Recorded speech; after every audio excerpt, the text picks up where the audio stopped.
I want to welcome you, and I want to say it's my honor and certainly my pleasure to have you here at RTW after hours and to celebrate you as my friends and as my clients and as my designers who helped to make this shop successful for 40 years.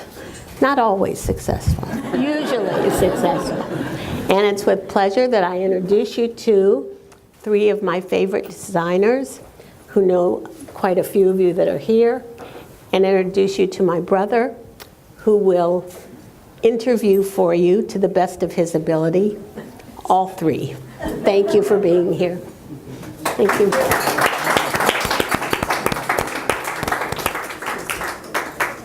Janyce didn't mention I'm her favorite brother. I'm also her only brother. I'm honored to be here with all of you to celebrate my sister's amazing accomplishments, bringing fashion to Charleston and not only surviving, but constantly innovating, keeping RTW on the forefront of one of the best specialty stores in the world.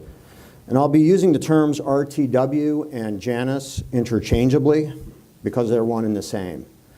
It takes a personality as unique as Janyce to create a store that's as unique as RTW. And as you look at the displays of clothing throughout RTW's history, you become immersed in a world that has a uniquely personal point of view, a style that is both remarkably consistent, yet always evolving. That's the signature of an artist. And Janyce expresses herself through the world she has created here at RTW. The experience can't be duplicated online. As she celebrates the history of RTW, we're also going to look to the future. And 40 years ago, when Janyce opened RTW, shopping meant going to a store. Now, people also shop online. I believe the most precious commodity out there is our attention, and there is unrelenting competition to capture that attention. In a world where price, speed, and convenience are high on the list, what are the unique aspects of an actual store that creates an immersive customer experience? What's the unique relationship, not only with the customers, but with the designers who are an essential part of that experience? So we're going to explore those questions with three people who are very important to Janyce and to RTW. And then after I interview them, you'll have a chance to ask questions of them or me or each other if you just want to talk amongst yourselves. So our first guest, Alejandra Alonso Rojas, y esta entrevista es solamente en español. Entonces, ¿cuántos habla español? ¿Poquito? Muchas gracias. You will see subtitles floating in front of us during the interview. So Alejandra was born and raised in Madrid. She's fourth-generation hand knitter who combines both traditional and experimental knitting techniques to create one-of-a-kind collectible pieces. And her respect for tradition also led her to learning about men's fine tailoring. And she worked with a master tailor in order to do that. And she is greatly inspired by the legacy of the pioneering, industrious, and creative women who led her childhood. And Alejandra seamlessly blends artistry, handcraft, and an easy glamour into the creative process. And she's one of the newer additions to the RTW family, beginning her relationship in 2017. So please welcome Alejandra. Thank you. So if we would have known you when you were a kid, and I'm old enough to have known you when you were a kid, Yep. which is already weird to me, would we have seen any indication of the direction your life has taken? Yes, I think so. Since I was a very active child, and I was always painting. I already had like a pair of like knitting needles in my hands by the age of 4. And I come from a household of like very entrepreneurial, like, you know, women and also men. And so, yeah, like advertising, like cooking, like there was always something very artistic in the family going on. So yeah, as a child, I was very intrigued with like clothing and knitting and making like, yeah, dresses for dolls. And so did you always know you were going to be a designer, that would be your career? Yes. I didn't know if it was going to be a designer, if I was going to be an artist or a painter, but I was always really interested in art, and part of it is represented on on my fabrics today. Like we hand paint like every single print at the studio in New York for every collection. And then that print is like applied to silks or other materials to kind of like bring them to life. So that's a big part of it. And then the knitting techniques into like sweaters or dresses or any other piece. But I'm always like playing with materials and colors, and I love it. So through an astounding coincidence, there's two women wearing your clothing to my right. It's shocking how that happened. So how would you describe your look? I would say it's like nonchalant for I would say it's like for the modern women, or like, the real women who are really into fashion. They appreciate the quality of the pieces. They consider pieces collectible more than fast fashion.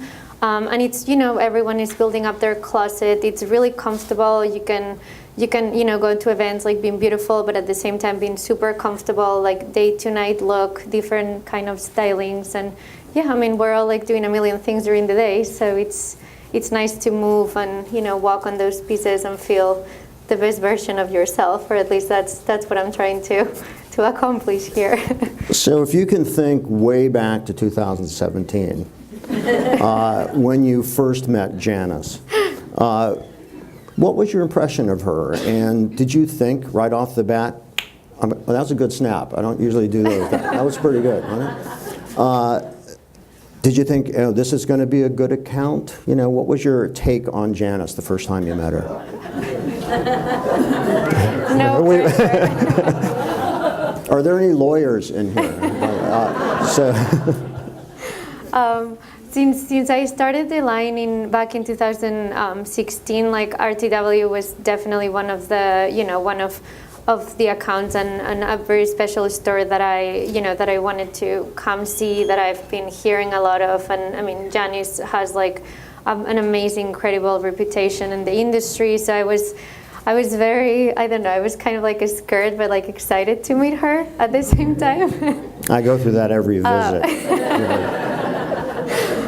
But I loved her since our first meeting, and I thought that like her feedback and like she's always like telling the truth, and I've learned a lot like through these past couple of years from her and RTW as well. So it's an honor to be here and have the collection here. Thank you, Janyce.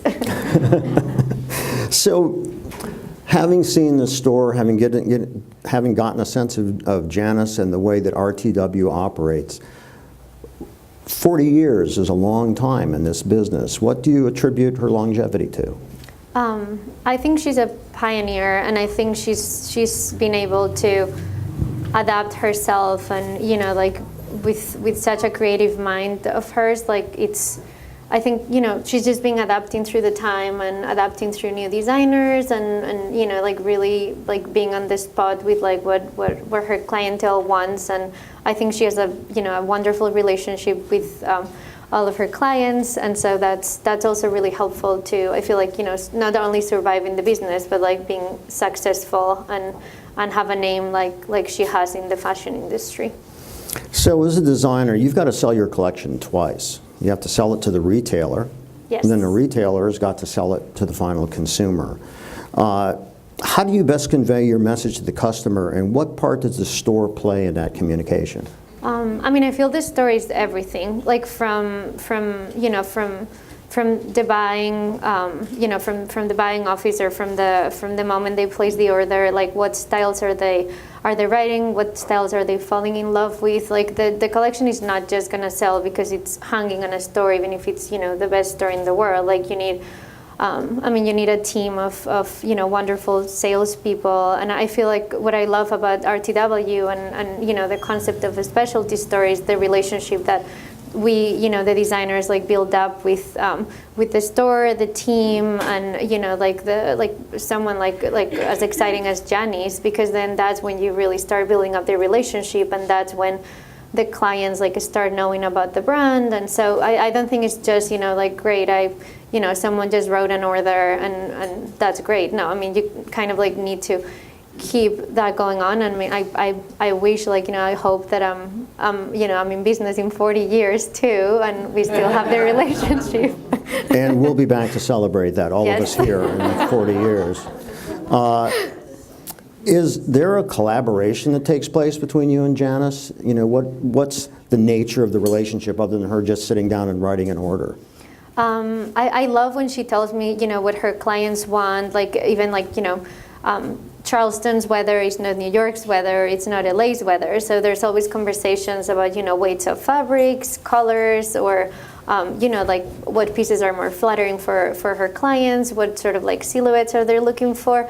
And it's not that I have to design a collection specifically per store, because I mean, that would be crazy, but it really helps me on the creative side, because then I'm like, as I'm creating the new collections, I'm really thinking about, like what sold best, or like, and not just like in terms of like monetary terms, it's just like, if someone is in love, like that suit, for instance, is like one of the signatures for the brand, and I've been like doing it in like different prints of colors like every season, and people keep, coming back to it. So like, what's the point of changing that when it's a piece that like people come every season for? Like, I think that would be a good example of something that through a communication with Janyce, for instance, I know it's working, and I know, her clients are really happy with it. So it helps a lot. And do you sell online also?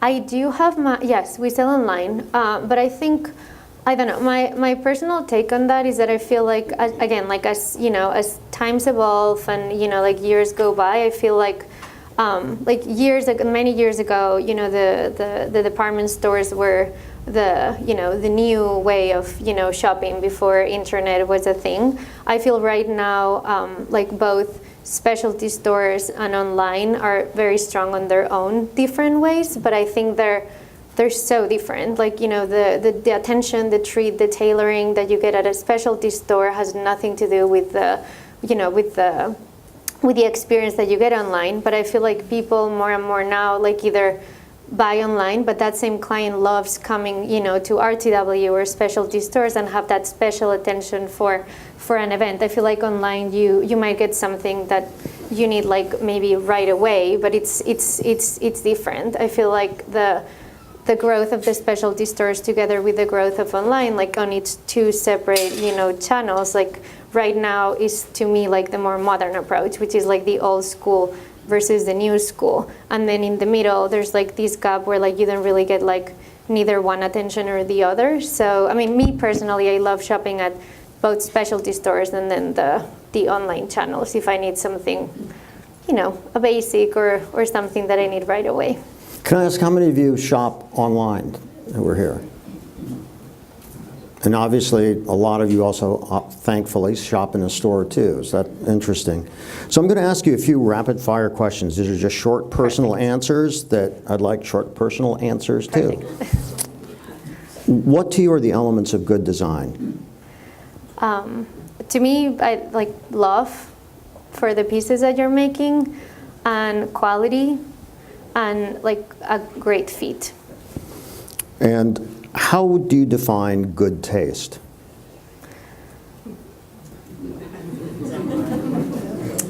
That's a tricky question. That's why I asked it. It's not all going to be easy. RTW? Can I answer as RTW? Yes. Can you share a key insight into how a person should put together their own wardrobe? I believe a wardrobe should be, as I said before, like special collectible pieces. I don't believe in having a wardrobe with like 2,000 pieces, even though my husband probably would disagree with that because my closet probably has more than those. But I think, like a good wardrobe should be a wardrobe, in my opinion, that like you really have the option of like styling things different from day to night, and then of course galas or stuff like that goes like on a different side of the closet, but I feel like if every season you're just really buying your favorite pieces, and then those pieces again can be even passed down like generation to generation. That's how I grew up, seeing my grandma's closet and my mom's closet, and like, I don't know, that's to me like the perfect closet, like kind of like combining these amazing pieces with new like wonderful pieces that you might like have like on the way, and investing in quality, you know, so that they don't disappear on like 2 washing machines. What is creativity? To me, it's a way of life. To me, it's my everything. So I don't know. It's a part of me, and I've always had it. So I think it's a philosophy, or it's just like, yeah, part of someone. And what is fashion? Fashion, I mean, many people have described fashion like, you know, like thousands of different ways. For me, fashion, it's a mix of, you know, like art together with like anyone's personality. I feel like fashion is a way of expressing yourself and presenting yourself, or like, again, like to me, fashion should be like what makes you look or feel like the best version of yourself. Like that's why we all, you know, get dressed, and it could just be anything. Like some people, you know, like feel great with like the most basic things, and some people feel great just like, you know, wearing like amazing brands, but at the end of the day, I think fashion should just be like a representation of who you are. And finally, what is style? I think style comes also from fashion. To me, style would be like the way that like each of us like represent, or, you know, like take that approach of fashion and make it our own. Thank you. Any questions? Yes, sir. Explain the theory of relativity.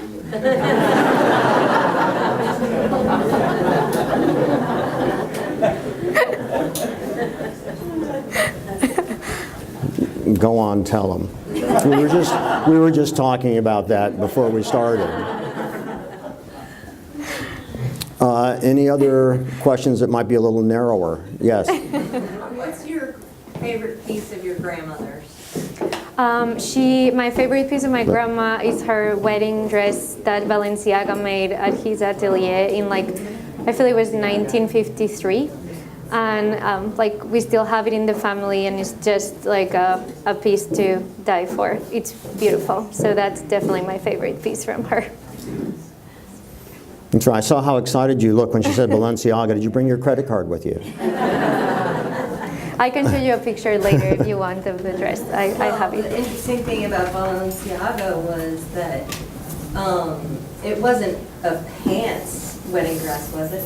No, it was no, but it was. She was always very modern and always like against like rules. So she actually made it shorter on the front than the back because she wanted to show her shoes. So her mom almost had a panic attack, but I think it looked really beautiful. Thank you. And any other questions? Well, thank you so much. Thank you. It was wonderful. Thank you so much.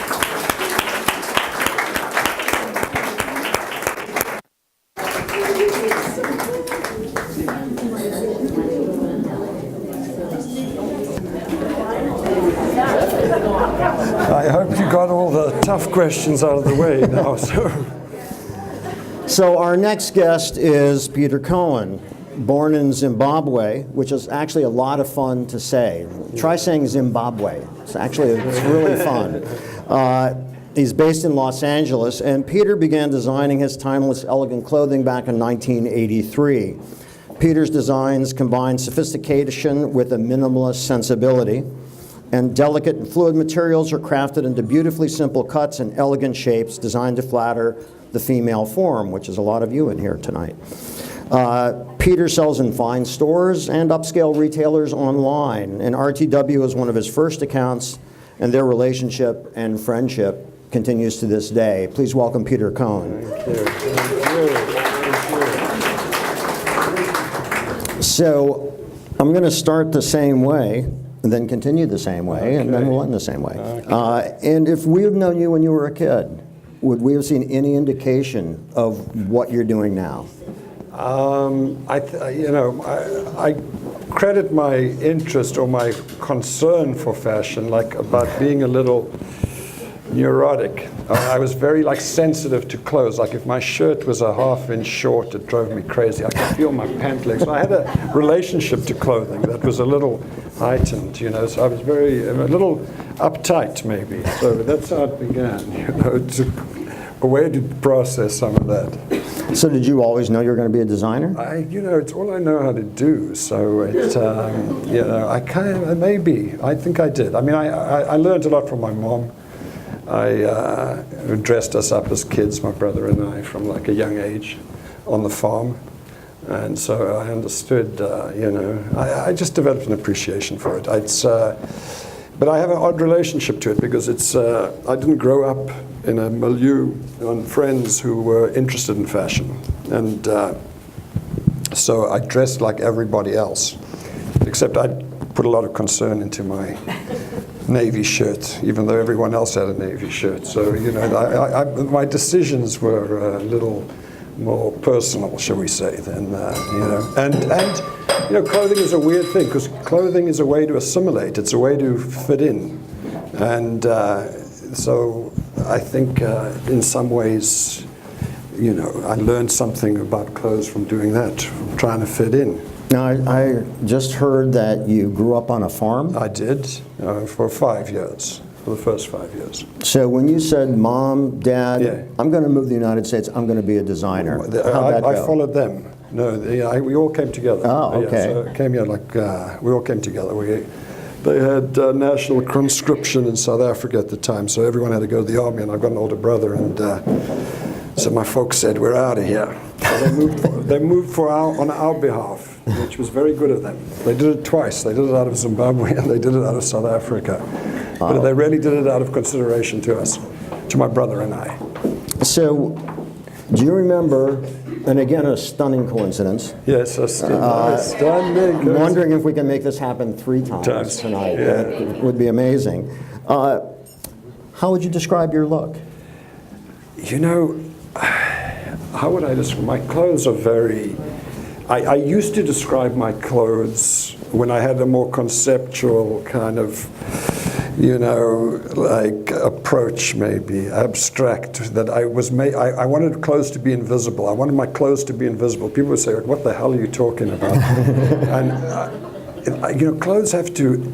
They have to make appeals, they have to make a recognition, but they also have to disappear at some point. I've got what Walker Evans called a hungry eye, It's like I register things. So at some point, if I'm still noticing the dress 2 hours into our conversation, there's something else lacking in the situation, or the shirt, or something else, It's got to kind of... it's got to be there. And frankly, when it comes, it's got to flatter. I mean, fashion's one thing, but if it don't flatter you, I don't buy it. I put on clothes. It's like, it's a requirement of them. They got to flatter because it's their job. That's and they're part of the body. It's a sensual look. It's sensory. Part of the experience of clothes is not just visual. It is the actual sensation of it. It's nice sheets in a bed. Feels like fashion. If it, clothes can feel in the same kind of. It's a sensory experience. I had often hoped that clothing would become invisible, but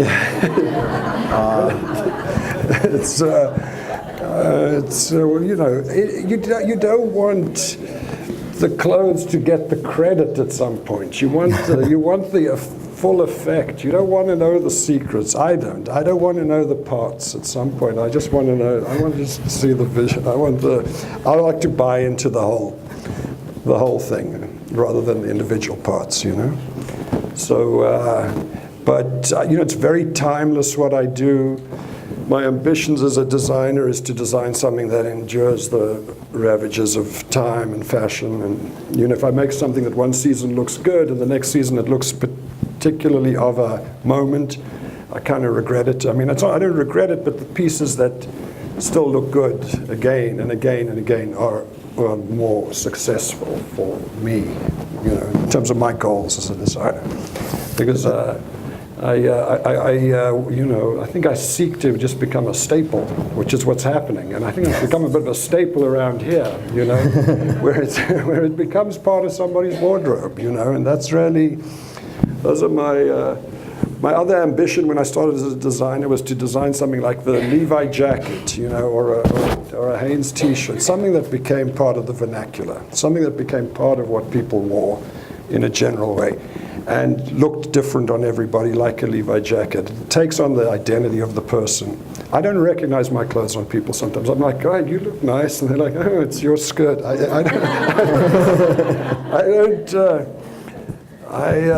I'm not, it's, clothes, there's a lot going on. I mean, call me superficial, but there's a lot going on with somebody. There's the face, there's the hair, there's the lips, there's the arms. There's a lot of stuff going on.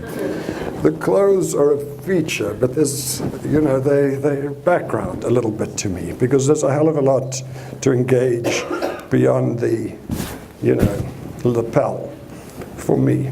So I think there's, so just to enhance and to be there and to disappear at some point is key for me, because I can't stop noticing things because my eye is actually quite sensitive. So if I there's like a big ruffle on the shoulder, it's like I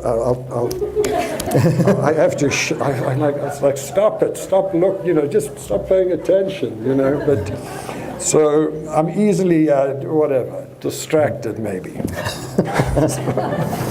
So that's a good segue into going back to 1983. Yes. And when you first met Janyce. Yes, 86 is 86. Yes, yeah. 86. I started in 83.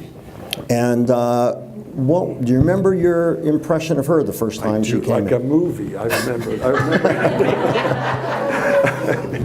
I've reminded about her of it many times. I met her at the Plaza. There used to be a trade show there called the Coterie, and they rent 2 floors of the Plaza Hotel, and we all took hotel rooms, and we, the buyers would walk the passages and come into our hotel rooms. It was that kind of situation, and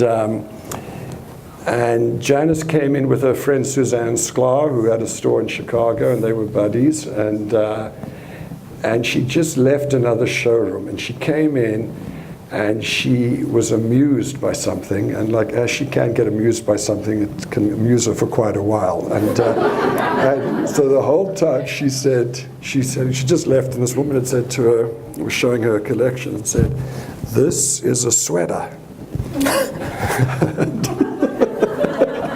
So she comes in, and she's like, she's like, "This is a sweater." And I'm showing her, and she's like, "That is a tank top." And she's kind of like jesting, but she's also like incredibly focused. She's registering everything like quite clearly. I mean, very clearly. And I also can tell, appreciating what she's seeing. And and I remember what I sold her: linen and velvet, navy velvet skirts with linen hems, and she bought it, and I mean it goes back a long time. I mean it goes back. I don't know. It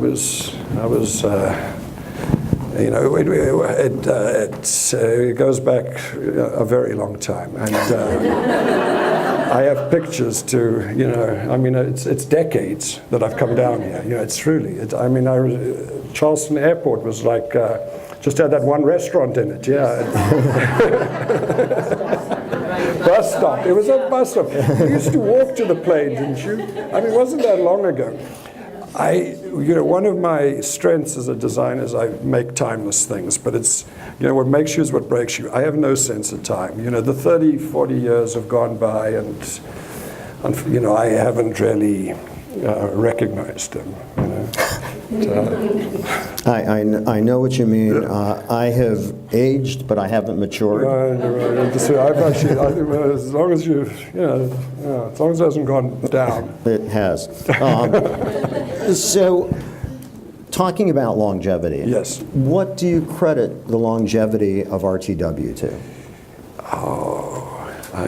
I think that personal relationship with people. There was a time people would buy my clothes and jewelry represents, they liked us. People say they buy it because they like you, And there's a bit of it's not, you don't take it as the biggest compliment. You want the stuff to stand on its own grounds, But I come to the point where the fact that there is a connection is a huge plus, and it actually is an important part of it. That over the years I've developed friendships with people through the stores, and that there's a connection that, they've worn my clothes to highly important events in their lives, weddings, bar mitzvahs, funerals, the afterlife. And so these are hugely significant moments in people's lives, and this connects you in a way that obviously,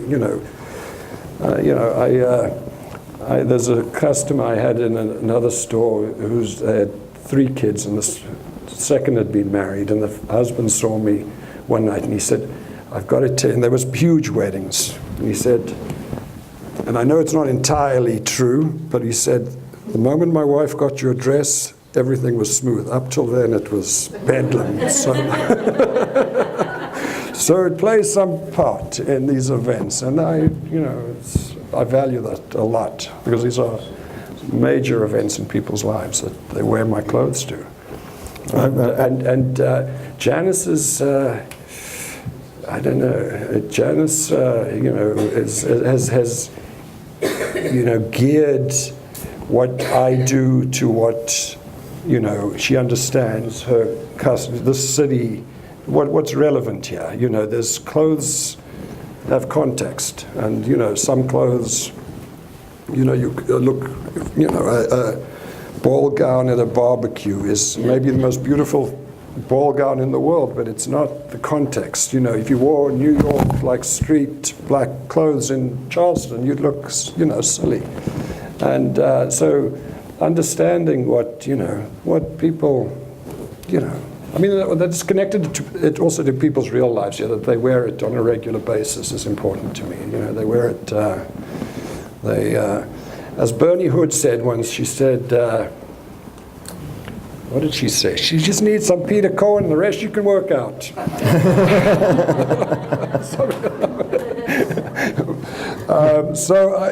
It's, I don't know if I've answered your question regarding Janyce's longevity and everything.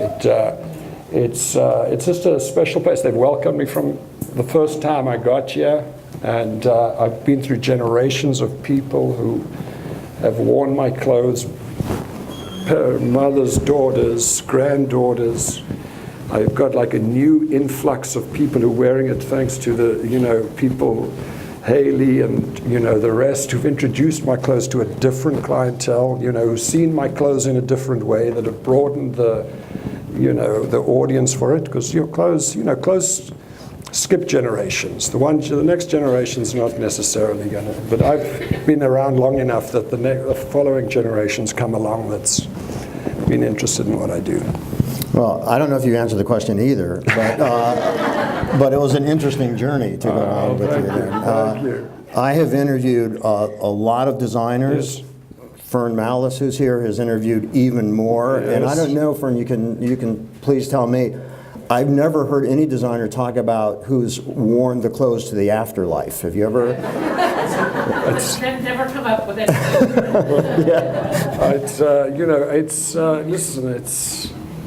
It's a special thing. It's a hugely important special thing. And no returns. I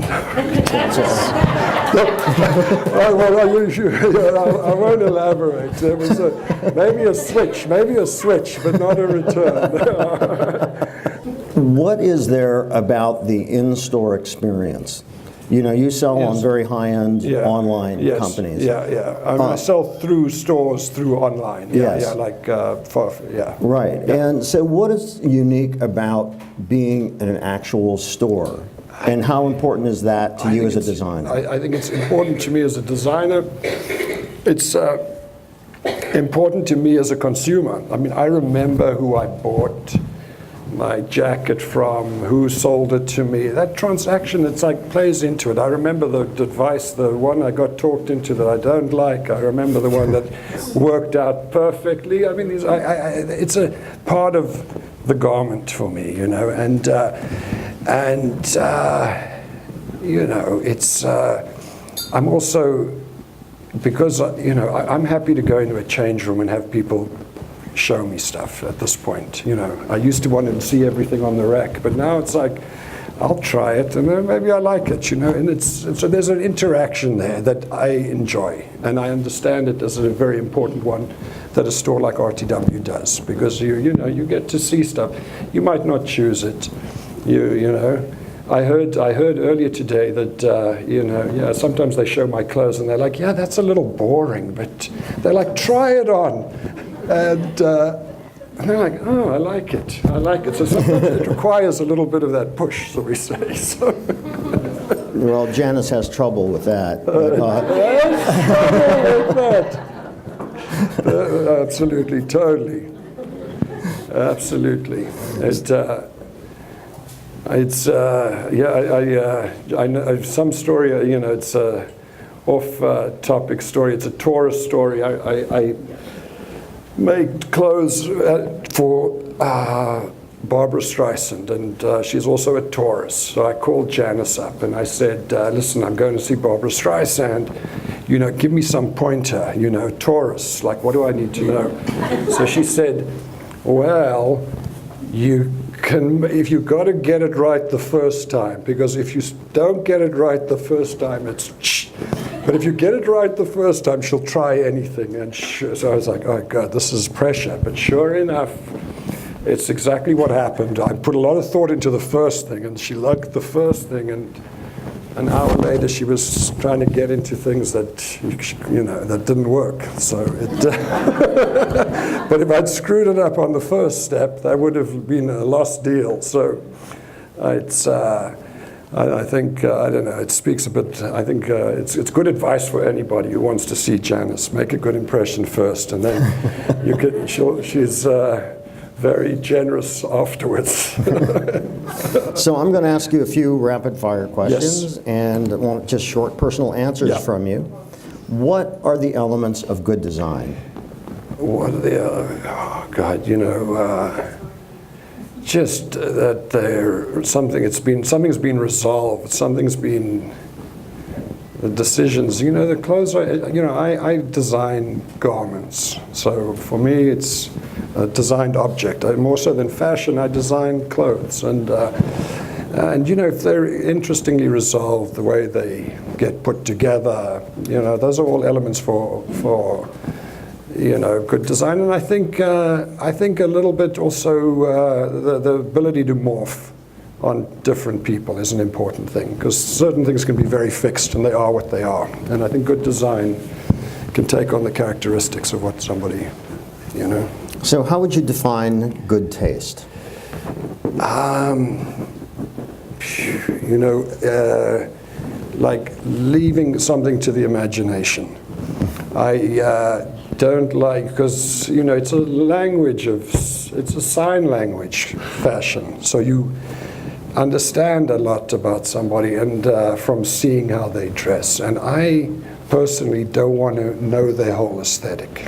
I just don't want to get the whole, I want to, you know, it's, you can leave half the story out for me. You know, I'm fine with that. So you know, but there's so many forms of good taste, you know, and certainly I, you know, appreciate, you know, extreme versions of it, you know, and but it's not really my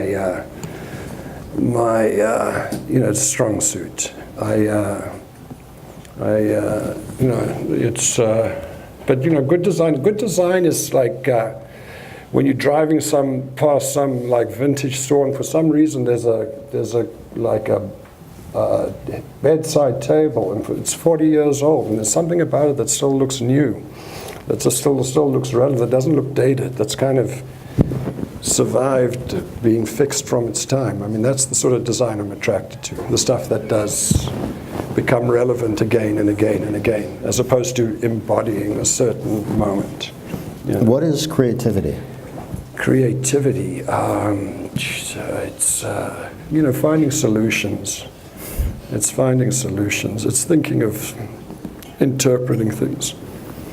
I go to South Africa regularly. I have a place, then people say, oh, it must inspire you when you're there. I don't think for a minute. Being creative means converting one thing into another thing, and for me. And when I'm there, I see. I've got that my brain doesn't churn that way. I just happy to just be looking out, being a witness, a grain, just being there. So creativity. But it's a language, man. It's a way to communicate. It's a way we try and connect as well. I mean, and clothes keep us connected. They keep us connected. I know I'd lose my grip on time if I stopped being involved in fashion. It's what keeps you contemporary. It keeps you connected. You wear the same clothes for 5 years. You're going to feel adrift. You're going to feel like you're still 5 years ago. I'm sensitive to clothes. What is fashion? What is fashion?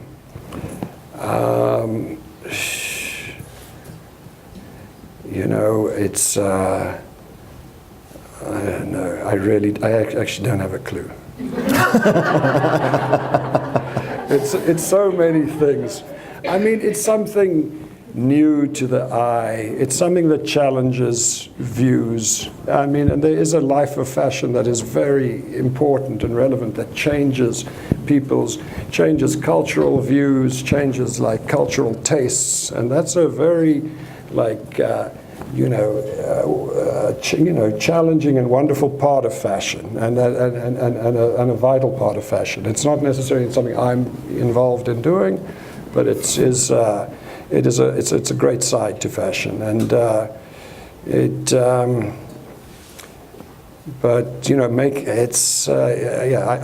it's not my. I'm more of a clothing designer, if I could describe it, than a fashion designer. I mean, I love clothes. I love beautifully made clothes, and I love if they're interestingly made, and that's what I make, and that's what I continue to make, and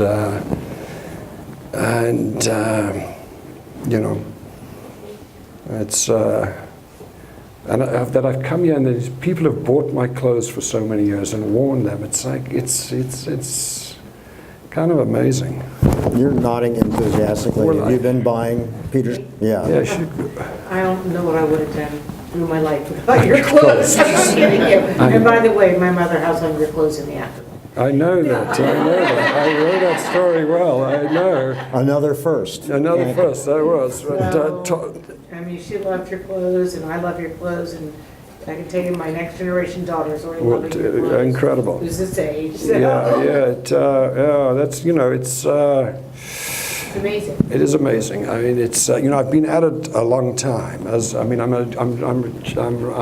jogging behind Janyce, I'm like, it's been 35 years, I think, so it goes back some time. But anyway, so and what is style, I see there? I'm reading what is style?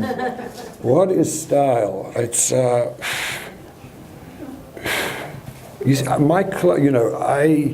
am more a one-on-one person than I am I'm not really great in a crowd. And I think my clothes are much the same way. They're not spectacle clothes, but for the right context, the right moment, the right lighting, the right situation, they're very good. They're more interactive and they come to life in that kind of circumstance, So if they let you down in those moments, then they don't. Then their style, the fashion or the style is secondary. They bless you. So any questions for Peter? Oh, no. Would you like to talk about this? They are satin. One is a color called Scotch, and the other one is a gray ore. Stuart, and they are signature pieces of mine. The blouse is cut out of one piece of fabric. The whole thing, it's draped, and the one's got sleeves. And one is a custom skirt for Janyce, which is the 6x6 skirt. And both of the skirts are, yeah, and made exclusively for RTW. And they're two pieces. I mean, I don't know if you like dress. I mean, they're perfect outfits, but they also could work separately, you know. And I don't know if you dress. Do you wear the same clothes in the same way each time, or do you mix them up when you wear them? Mix them up. Yeah. Well, that's kind of the only way. You don't know how you're going to feel on any given day, and How your face is going to look. and how your face is going to look, and how your chemistry is. You may not, that color may not look good on you that day, and you know, so you've got to be able to shuffle the deck, and so it's a bit of a deck of cards that you can play with, and you know, without that involvement from the wearer, it's like, what's the fun? If the outfit's like, here's the outfit, wear it, it kind of takes you out of the equation as the wearer of clothes. You know, the fun is to mix it up and, you know, wear it whatever, backwards. Yes. My compliments to you with the lines and the drapery, and very beautiful. Thank you. I'm just very curious in terms of the transition from the mother-daughter. Yeah. How do you respond to the daughter's style initiative versus the mother's? In terms of what changes do you think, or what are you thinking when you're adapting something for a millennial, Yep. as opposed to Yeah. You know, I make age. My clothes are ageless. You know, so I really make them that they look good on. You know, really. I mean, they're ageless. They're not young. They're not old. And I mean, one thing is, you know, Haley's a young, you know, woman who loves my clothes, but she, like, you know, love that dress, but, you know, if it was 6 inches shorter, recognizes the beauty of it. A dress that's made 6 inches shorter has a different quality to it, because it was made with that intention. So, you know, if it's this long dress and you just chop it off, it can work. I actually read on the plane over here, which I didn't know, because, you know, in terms of the credit of authorship of ideas, Mary Quant, the inventor of the miniskirts, I read on the United Airlines thing, she made them short. She liked them short, but the customers would come in and say, shorter, shorter, shorter. So, you know, the invention happened in an interaction between, like, the wearer and where it starts and its origin. Really? Incredible, incredible, and you know, it's really, you are the final arbiters of it, because I know many stores I've done business with for years, and they buy a collection and they love it and they love it and they're all about this collection, and then it doesn't sell, and then they hate it and they hate it because if it doesn't find a place, it's just a pretty dress, you know. You might as well hang it up on, you know. My first married one was parrot green. Was it really? Parrot green. Nice. Oh, a quiet shade. Up to hair. Yeah. And the jacket. Really? Was parrot green at top. Incredible. Excellent. You saw me coming. It's, you know, but it's good. Sometimes you want that, you know. Sometimes you want to put yourself out there, you know. I mean, a printer does that. A print, when you wear a print, it puts you out there. You know, if you put solids on, it gives you can morph. But when you got a print, you're like fixed, which is a good thing sometimes, because it puts you have to deal with being in a fixed place as opposed to changing channels, which you know, other clothes can do. And we're going to change channels now. Fantastic. And thank you very much. Pleasure. Thank you. Thank you. That's great. Thank you very much. Thank you. Thank you, everybody.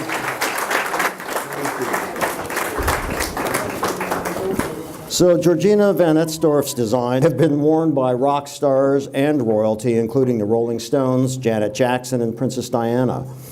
In 1981, the Georgina van Etzdorf fashion label was founded, selling at the Chelsea Craft Fair in London. And one of the things to notice here today is that we have someone from South America, someone from South Africa, from South London, you know. So we have people from all over, which is kind of also the global appeal of RTW, which is pretty great. And by the mid-1990s, the company was selling in 400 shops in 25 countries around the world, including Barney's in New York and Selfridges in London. So even those familiar with her designs might be surprised, as I was, to know that Georgina is also an accomplished ukulele player, which is true, right? Well, sort of. No, it's always good to have a fallback position. Yeah, well, Janyce can vouch for the ukulele playing. And you began your relationship with RTW back in 1983, right? Yeah. So since, again, by our third miraculous coincidence, we have some clothing Amazing. here. Yeah. Tell us about Incredible. what we're looking at. And I'm going to look like, I feel like I'm looking at paintings. Yep. Well, those do come from paintings. I mean, my sort of trajectory in sort of art and then into clothes and textiles and so on came from painting, because I started in that first. And then I suddenly had this idea that I needed to learn a craft, how to actually make something, and use all the equipment that was available in the art college that I went to.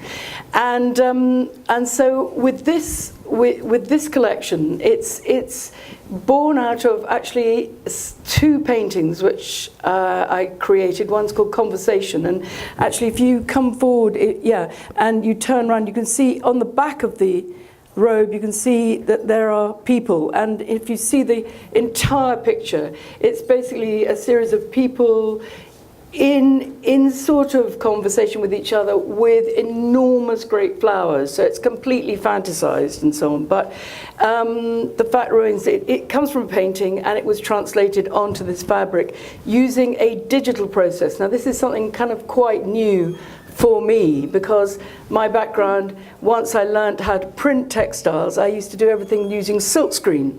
And silkscreen is a hand printing process and so on. And the thing I'm wearing now, which is the poppy design, that is printed by silkscreen. And so each individual color is printed separately. That's okay if you're going to print some colors which are flat colors. If you're going to do something which essentially comes from a watercolor painting, you have to do it. I mean, the digital process was brilliant for that, because it recreates every stroke, every wash of color. It's absolutely amazing. So both in the flowers, that's called Conversation, then the other one you're wearing is called Ranunculus, everyone, in case you didn't know. It's quite a tricky word to pronounce, as Linda was proving to me upstairs. She said she was still struggling with it this morning. Anyway, and that came, again, from a painting about this size, from the flowers themselves. And then it was translated through the digital process, i.e. took the painting this size with the flowers about that size, and then we put them through a process which enlarged the whole thing. And then the fabric was printed on this pearl satin to recreate the effect of the flowers. And the important thing when you do a digital print, and if you, and I wasn't the one who said this, but luckily I can repeat it because it wasn't me. They said, oh yes, but you see, the thing is about the digital print, if the image itself has been done really brilliantly, to start off with, note brilliantly everyone, then you can enlarge it and you don't see the effect of the digital print, how it's made up of tiny little squares of pixels. And if you come and have a look at this closely, you'll see that it looks just like the brushstroke. So I was very chuffed with that compliment.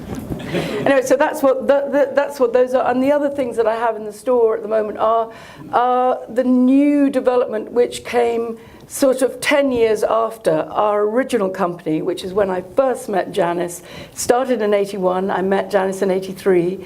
And Then that company went on for 25 years, and it stopped in 2006. And then there was a big, long break of 10 years, which was brilliant, and I loved it. I didn't do anything involved in fashion or anything at all. And now I've got back together with one of the original partners from the first business, and we've started and we've gone further into homewares. So it's no longer being shown in a fashion context, but it's all about finding things which are sensual and glorious and cozy and snuggling under them and wafting around glamorously at home. But you can also wear that out as a dress. You put a funky belt on it and a pair of heels, and you're ready. So, yep. So tell us a bit about your background. Were you trained in fine art? No, I did 2 sets of foundation, because in the process in England, what you do is you do foundation where you basically try out lots of different mediums, photography and etching and sculpture and ceramics and you name it, you can do anything. And then from that you choose, you finally, do a choice at the end of that. And I did 2 lots of that in 2 art schools, one in St Martin's in Charing Cross Road, and the other one was in Camberwell, which is in South East London. And basically I did 2 because I could not decide what direction to go into. Plus the fact that my first art college was very sort of wacky, and it was all sort of luminous ping pong balls in darkened rooms and grass on knees and prayer mats and everything. So I didn't get a chance to really kind of, sort of develop my drawing or anything like that, because it was all about sort of expressing ourselves by relating to walls. Very handy in later life, by the way, I think. Anyway, and so I went to Camberwell, and that was much more of a classical training. So I did a lot of drawing and I did a lot of painting, and I thought, yes, painting, yes, yes, yes. And I did painting the whole time that I was doing my foundation.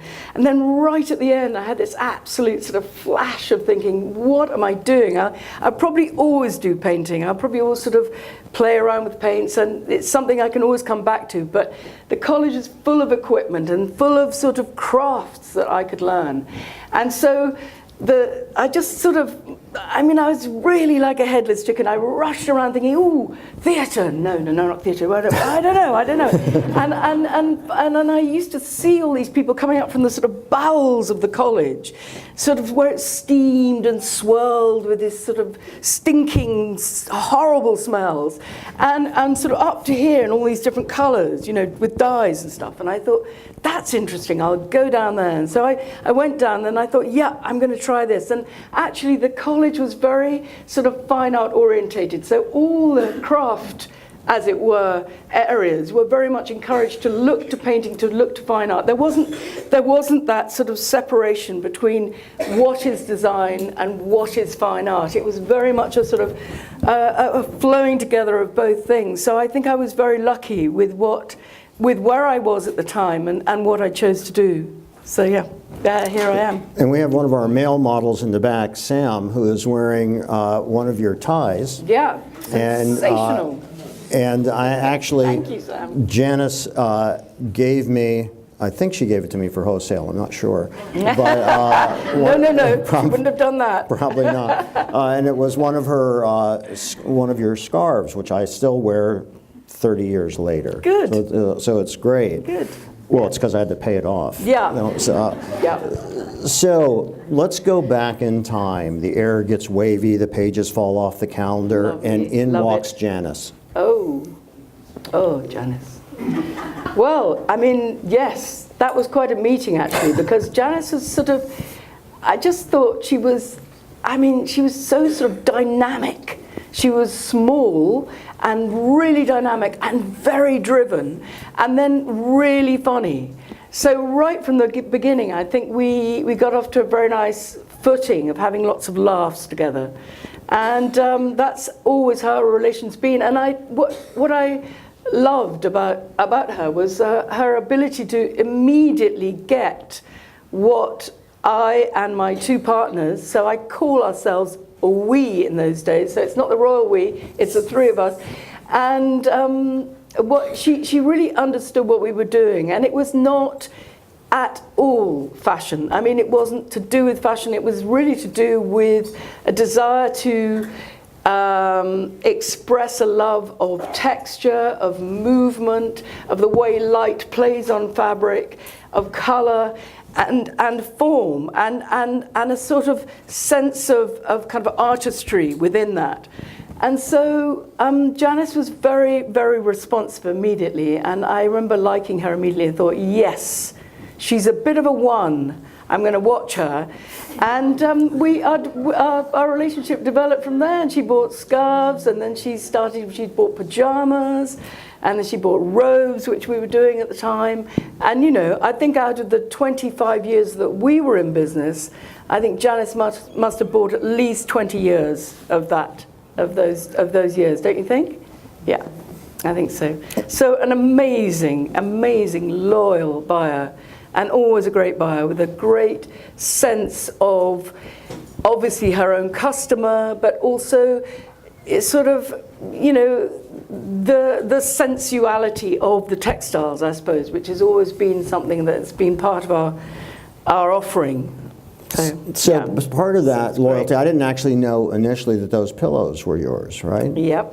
And so all these years later, I think what's really great is someone who Janyce believes in their talent, like you, that you do something totally new in a totally different area, yet you're prominently on the wall there. I know, it's incredibly touching. I mean, and the fact that Janyce sort of invited me here, really, because, you know, I'm not, you know, I wasn't, when she, you know, I haven't been, you know, involved in the field that I was doing for you know, for considerable time, and you know, it's not like I'm sort of right out there and at the top of the tree and doing all my stuff and everybody's talking about it. Absolutely not. No one's talking about it. So it's kind of, you know, it's sort of brilliant because, you know, I mean, it shows a sort of real faith and, you know, support, and I think a real friendship, which I really cherish. That's so special. And actually when Peter said, oh, well, you know, you sort of want people to like your things because they like your things and maybe you come second, I just loved it that she and I got on so well, because I sort of feel that everything I do is pretty much an expression of me. So if someone likes me, that's quite nice, you know, so it sort of goes together, it's kind of synergy. So yeah, so it was very, very kind of Janyce to invite me along, because I'm not sort of, you know, on the pulse, as they say. Well, Janyce definitely believes in long-term relationships. I've been her brother my whole life. That's amazing work. Isn't it? Thank you. So what would you ascribe the longevity of RTW to? Oh, I mean, that's so easy to explain, I think, because there's such a sense of sort of personal service here. There's a sense of really understanding the customer. There's a sense of real interest in the life and times of what's going on for the customer and what's going on at the time in clothing, in style, and so on.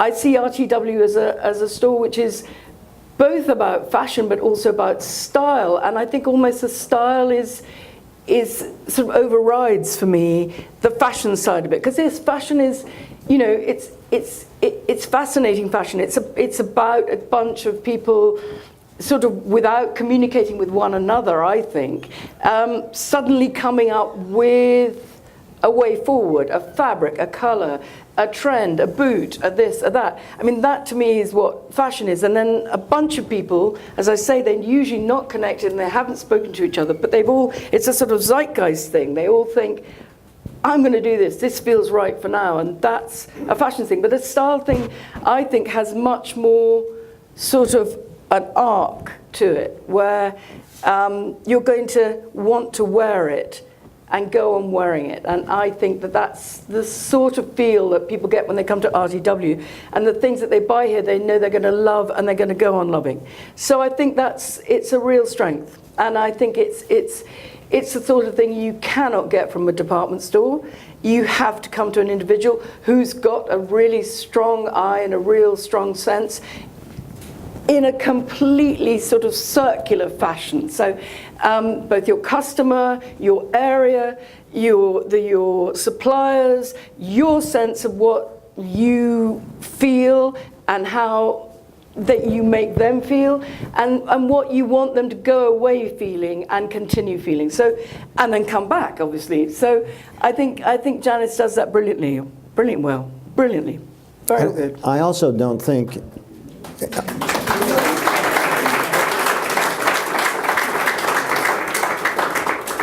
I don't think any of you who shop online can say that about a website.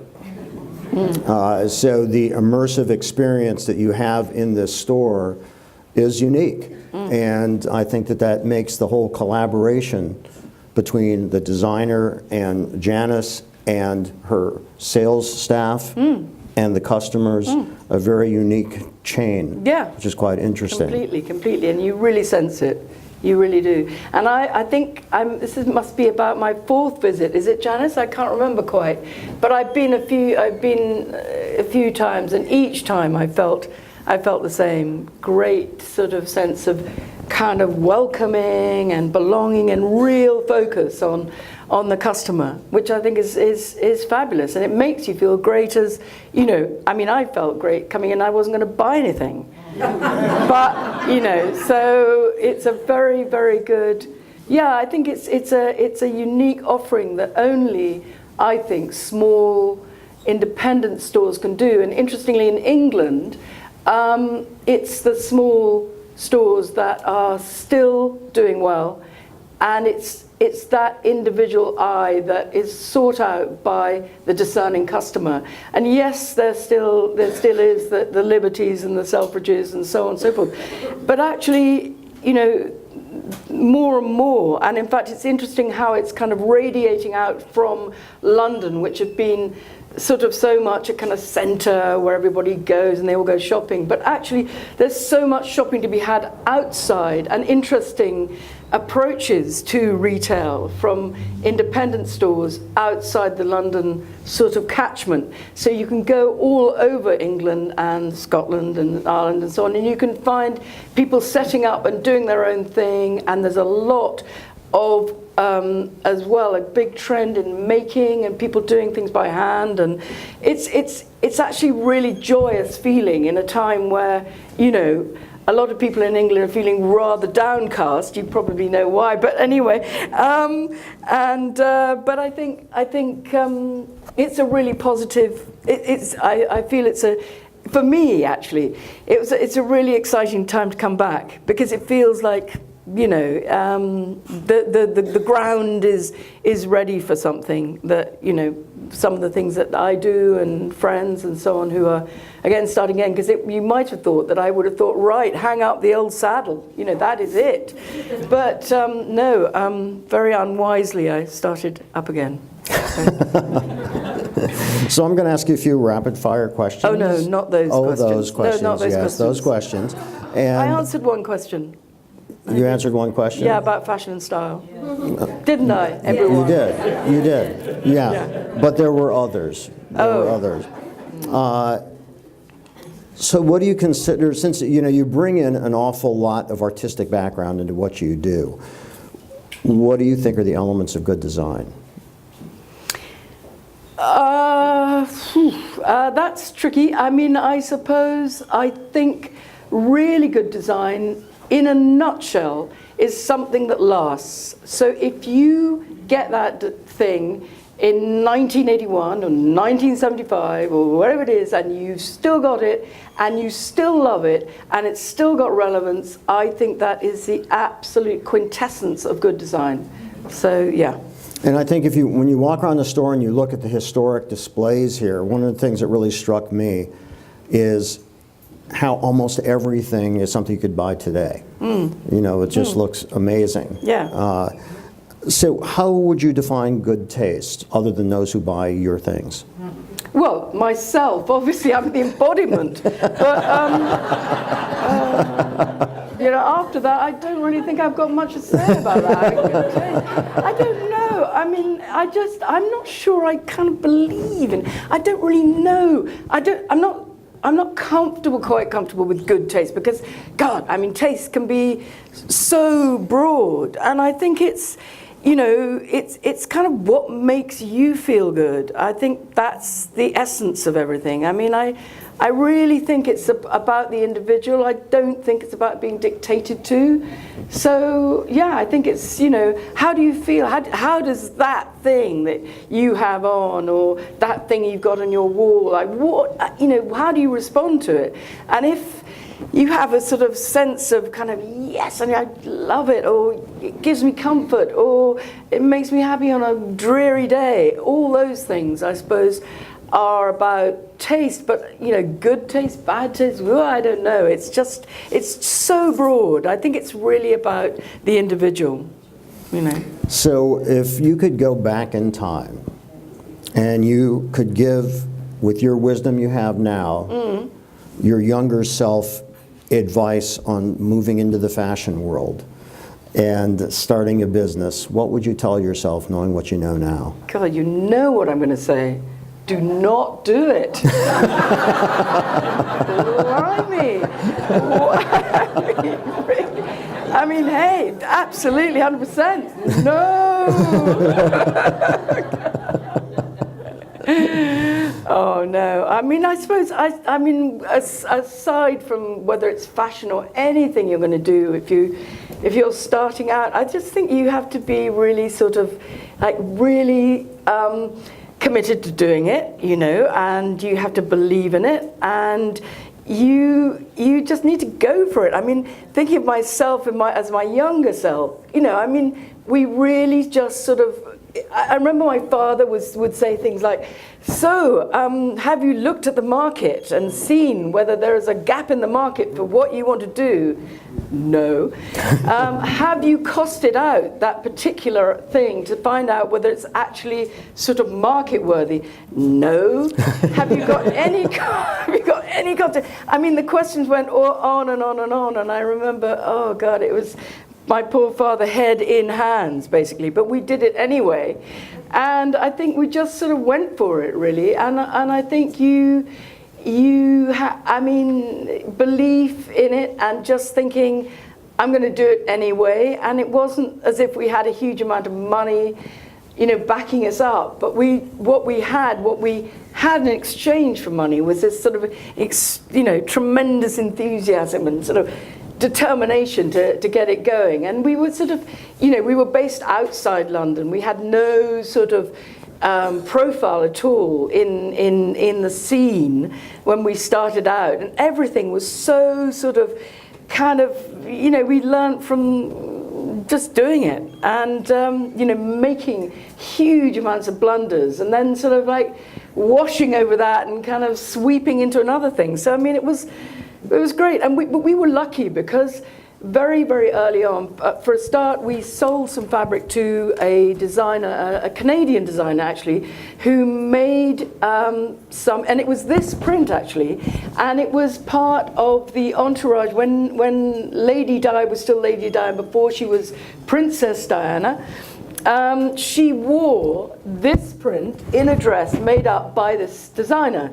And this was sort of 1981, so this was our very, very first, totally early days. And then the next thing that happened was in 82, we were selling our scarves, and in chiffon, actually this is chiffon, this is chiffon. This is what chiffon looks like, which is a very nice sort of floaty fabric. And we were selling to a designer called Margaret Howell, who was sort of really responsible for that whole sportswear thing, which I think Ralph Lauren took on from her, my feeling, okay? She's still in business? Oh yeah. Because I've got a whole wardrobe. Oh, have you? Fantastic. Oh, well, you must show me. Yeah. Anyway, so 1982, we were selling a design called Star Wars. And actually, I have the print. The original print is here in the form of a giclée print. It's very beautiful, and I'd love you to look at it. And that went on the cover of Vogue magazine in 1982. And what was quite funny was it was a beauty shot. So you just got the head of the model, and the scarf was wrapped around, sort of Grace Kelly style. And then we looked inside the magazine and we looked at the credits, and it was credited to Margaret Howe. So I rushed up on the first train to London, carrying my grandpa's suitcase, which is a sort of battered old suitcase, with all the scarves inside, and rushed to make an appointment into the Vogue fashion room, terrifying brackets, to show them that it wasn't Margaret Howe, but it was mine. And that's how I made a very, very good friend there, a lifelong friend there, who's fantastic. But it was just, we were just so lucky, and having those little breaks, and then right in 82, then because of that and because of various things, we started selling in Bergdorf Goodman. So we were very quick to get our feet on American soil. And then obviously with Janyce, in 83. So, and so it went on. So we were lucky, very lucky. And any questions for Georgina? Georgina. Yeah? Oh, this is a great name. Yes. She's always loved it. Actually, my mother wanted to call me Milagra. Yeah. Right, okay. Miracle, because miracle means miracle, and that was because I was the last from 3 boys. So, luckily not, though. Quite happy with Georgina. So if there aren't any other questions, I will encourage you guys to talk to Alejandra and talk to Peter and talk to Georgina as you get drunk throughout the rest of the evening. And thank you very much for your attention. Yeah.